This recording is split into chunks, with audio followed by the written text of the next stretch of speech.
haven't had a good night of sleep in 5 years. I can't even forgive myself sometimes for what I did. My name is Danny, and I have a terrifying experience to get off my chest. I always wanted to fit in with my friend group, but no matter what I'd do I was always the odd one out. But one thing I had in common with everyone was I am a horror fanatic. That's what got me into the group at least. See, if I wasn't a big horror fan, I wouldn't be in the group. I didn't have any siblings growing up. I was mainly alone during my childhood while my mother worked long-hour shifts. My love for horror came at a very young age for me. When I was scavenging my mother's closet for something to play with, I stumbled across an old dust-covered box. It was full to the brim of old horror movies. I was hooked seeing all the gore and killing the horror movies portrayed. It made me feel better about my lack of human communication and social status. My friend group consisted of 4, Zara, Hayden, Tammy, and myself. I was the black sheep of the friend group, mainly because I rarely talked to any of them. One day, we sat in the far side of the cafeteria near the corner. Sharing cringe horror was our specialty, especially Tammy. Tammy was the bold one out of our small friend circle. She always wanted to paranormal games like Bloody Mary, the elevator game, and so on and so on. Hayden was the typical prankster and all-around jerk. One time he pranked a kid by inviting her to a fake birthday party. When she eventually found out the party invitation was fake, she tried to stab him, but that's another story for another time. There isn't too much to say about Zara. She barely talks to anyone. She lets her long shaggy brown hair cover her face and ghostly pale skin. She's a genuinely an okay person. Rumors floated around the school of a abandoned mental hospital recently caught fire last night. I wasn't too keen on exploring places, especially abandoned hospitals, but I couldn't say I was scared. Tammy would never let me live it down. Tammy was the first one to address the rumors. She slammed her fist against the table, looking up at us with a big grin on her face. As she pushed her glasses up on her freckled, full face, she spoke in an interested tone. Guys, have you heard the rumors? Hayden sat his sprite down and wiped his mouth with his wrist. What rumors, Tam? He asked, raising a brow to her question. Her grin grew bigger and reached in her pocket for her phone. She shoved her phone into Hayden's face and he grabbed her phone to read what was on the screen. I leaned over some to catch a glimpse of what he was reading. His big brawny shoulders nearly blocked the view of the phone. He handed Tammy her phone back and rubbed his face. She looked at us with an excited look and shook in her seat, while trying not to fall out the chair. After school, we're going to that abandoned hospital, she said with authority as she looked at our reactions. I gave her a weirded out look and started shaking my head no. Wait, let me get this straight. You want us to go to an abandoned hospital for what exactly? I asked while I turned my body to face hers. For my YouTube channel, duh. What's with all the questions, Dan? Are you in or out? She asked with a grin on her face. Hayden and Zara turned to face me and waited for my response. I slowly turned my head back towards Tammy and slowly nodded my head. Yes. Do you know how many views we're going to get from this video? She yelled at me while shaking my body around. She leaped up from her chair and grabbed her things. She left a list of everything we would need. I left everything to Zara and Hayden as I left the cafeteria. I walked out the school building and walked over toward the bike rack. I unhooked my bike and started biking back home. As I pedaled home, the abandoned hospital couldn't leave my mind. All I could think about all the germs and diseases in that disgusting place. Looking back at it now, I should have backed out and pretended to be sick. But knowing Hayden and Tammy, they wouldn't let me live it down. As I got to my drive-thru, I got off my bike and walked up to the side of my house and parked my bike on the side of the house. I walked up to my front door and flipped over the welcome mat and grabbed the small bronze-colored key. As I opened the door, the cold air blasted my face and I walked in. I sat my bag on the ground and walked to the refrigerator. A pink sticky note was left on the refrigerator door. Working late again, won't be back until 2:30. Love, Mom. I sighed in relief as I was alone home. I walked over toward my computer and signed it and went straight to Google. I searched up the abandoned hospital and read the articles about it. At least over 30 people died there. Horrible experiments were ran on the patients, no proper health care, harsh living conditions, abuse, the list goes on. When the public got wind of what the hospital, they wanted everyone involved dead. The owner, William D. Harris, was put on trial. He bought out the judge and he was hit with a slap on the wrist. Soon after trial, William was found with his body torn to shreds in his own hospital. Ever since the day of his death, the hospital was abandoned and out of use. I turned the computer off and checked my phone. 6:35. My phone screen read back to me. Shit, I'd better start heading my way over there, I said to myself. While digging through the kitchen drawer, I grabbed the flashlight. Before leaving, I walked toward the cabinet and grabbed a pack of fruit snacks before heading out. As I stepped out the house and shutting the door behind me, I grabbed my bike and pedaled toward the back roads. While pedaling toward the location of the abandoned hospital, I checked around me, nothing but big tall trees and forest. As the sky grew dark, the air became thick and dense. The air was heavy. Like bricks were placed onto my chest. As I got toward the entrance to the hospital, everyone was already set and ready.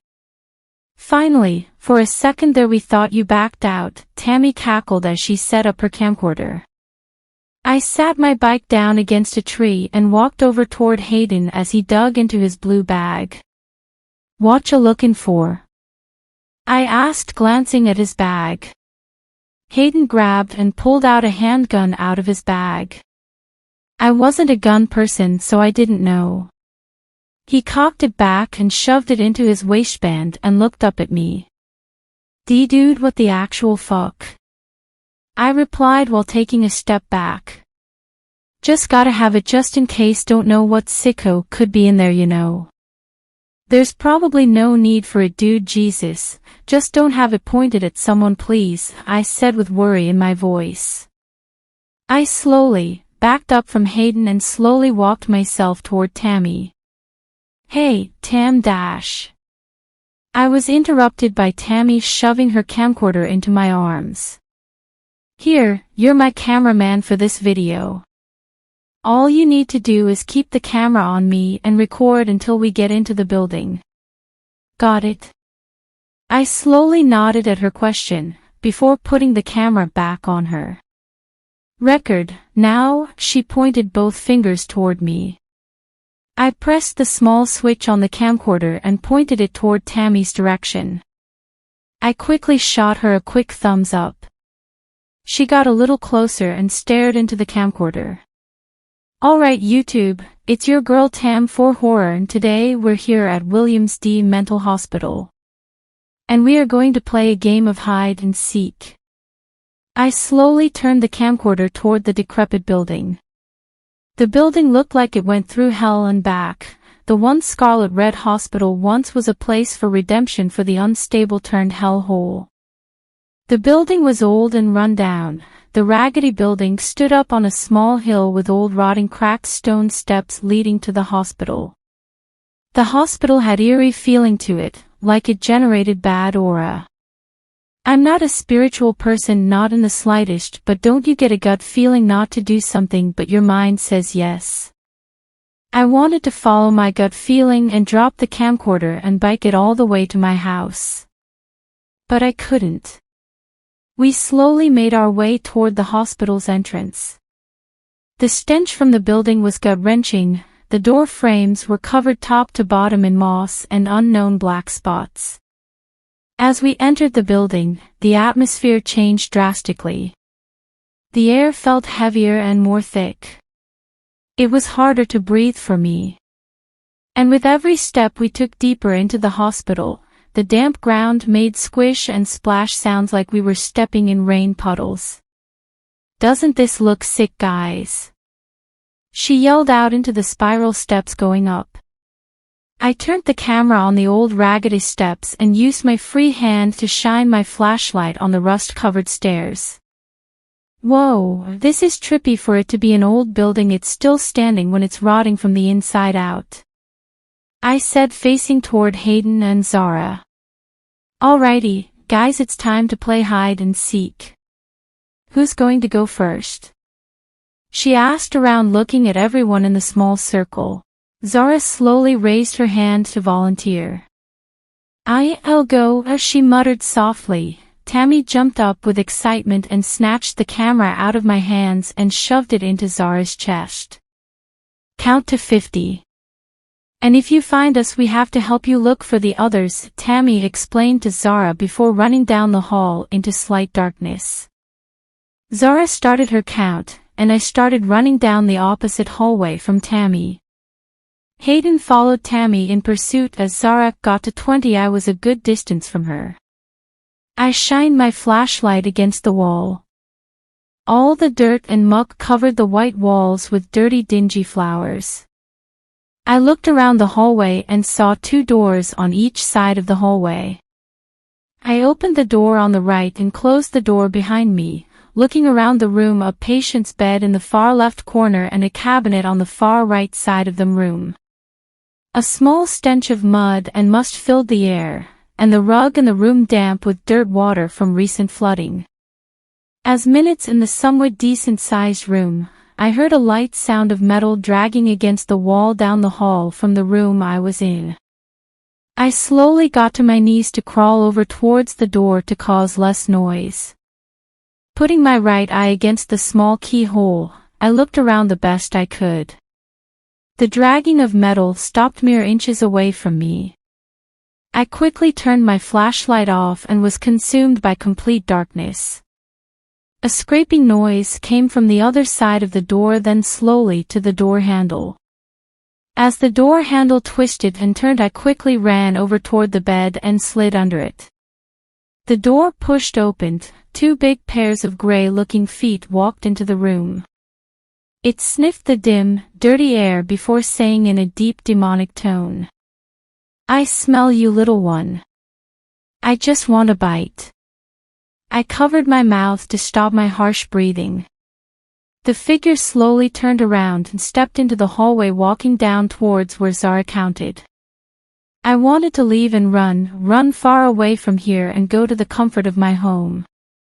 But I couldn't leave them here with that thing roaming around. Coming from under the bed, I slowly crept toward the door and pulled it open slightly. Slowing, walking down the hall, turning my head behind me to watch if the creature tried to sneak up on me. I bumped into something hard and stiff. Raising my head up, I saw Hayden turning around and gave me a confused look. "Dude, watch where you're going," he said, brushing his clothes off. I quickly shot up toward my feet and grabbed his arm and tried to pull him toward the stairs. He pushed me back and grabbed my jacket collar. "Man, what the actual fuck is wrong with you?" he said, tightening his grip. "Need to leave this fucking place. I just saw something." I stumbled and stuttered over my words. As I said those words, me and Hayden heard screaming down the hall on multiple footsteps. Tammy and Zara raced down the hallway toward us. Hayden loosened his grip on me and put me down and turned near Tammy and Zara. "What the fuck is wrong with you guys?" Hayden said, annoyed, and turning his back toward the hall Tammy and Zara came from. "There's something in here, down there. It's big and grayish," Tammy stuttered. Hayden grew more annoyed and walked down the hallway. Tammy claimed to see the creature. He looked down the hall and turned around to us and threw his hands up. "You all are just paranoid. They're no the-" Hayden stopped his sentence before pulling the handgun out his waistband and fired 4 shots. A large sickle plunged into Hayden's chest and cut upwards. His blood splattered over the dirt and moss on the walls and dropped to his knees. A tall, crooked-shaped, long twisted arms, the big smile the man had, or whatever you call it, was big and its sharp teeth pierced its skin. A sickle in one hand and Hayden's decapitated head in the other. The figure twisted itself and opened his jaw, 10 times as wide as any human could, and devoured Hayden's head. The figure set its big round red eyes on us. It licked its weapon covered with Hayden's blood off and walked toward us. "1 bunny down, 3 to go," it said in that same demonic voice. We all ran toward the old rusty steps. In a rush we all tumbled over each other and fell down the steps. Once we all hit the dirty damp floor, I slowly got up and stood up while helping Tammy up. Zara clenched her right ankle. "Tammy, help me with Zara. Hurry." I lashed at her, picking her up and throwing her left arm around my neck, Tammy doing the same with her right arm. We quickly made our way through the halls of the hospital in search of the way we came in. The scraping of metal caught our attention as the figure slowly made its way toward us. The smile growing larger on its face, it quickly picked at its pace. We started running with Zara on our shoulders. Tammy somehow tripped and brought Zara down with her. Zara screaming in pain, Tammy quickly got up and tried pulling her up, but I quickly pulled her back as the figure tried to slash at her. Zara tries crawling away before the figure placed its foot on her back and stabbed her to shreds with its sickle. It took a bite out of her cheek and mauled what was left of her face. 2 bunnies down, 2 to go, it said while stepping on Zara's body. Me and Tammy booked it down the hallway. As we ran, the creature screamed, and it screamed loud. Turning the right corner, the front door was in view. As me and Tammy ran toward the door, footsteps came running toward us. With taking a quick glance behind us, 2 extra of those creatures joined up with the original one and chased us, slowly gaining on us. As they gained on us, I slowly started to slow down as I tried to keep up with Tammy. I reached my hands out and grabbed her shoulders and threw her to the ground. She fell into the wall and the footsteps stopped and screaming came from behind me. I turned around for the last time and saw Tammy reaching her arm out for me as the bit and slashed her. I bursted through the door and slammed it behind me. I nearly tripped down the decrepit steps as I rushed toward my bike. I yanked my bike from the tree and started pedaling as fast as I possibly could. I looked over my shoulder and saw the original creature that killed Hayden and Zara. With its free hand, it held up 3 fingers and smiled so hard its face was deforming. I pedaled to my house without stopping for air. I got home and couldn't sleep at all that night or for the next week. I still couldn't process what happened that night. An investigation was launched, but they never found the bodies. It's been 5 years since that night. I even left my hometown, but it hasn't left my mind at all. The way Tammy looked at me while being mauled to death by whatever those things were.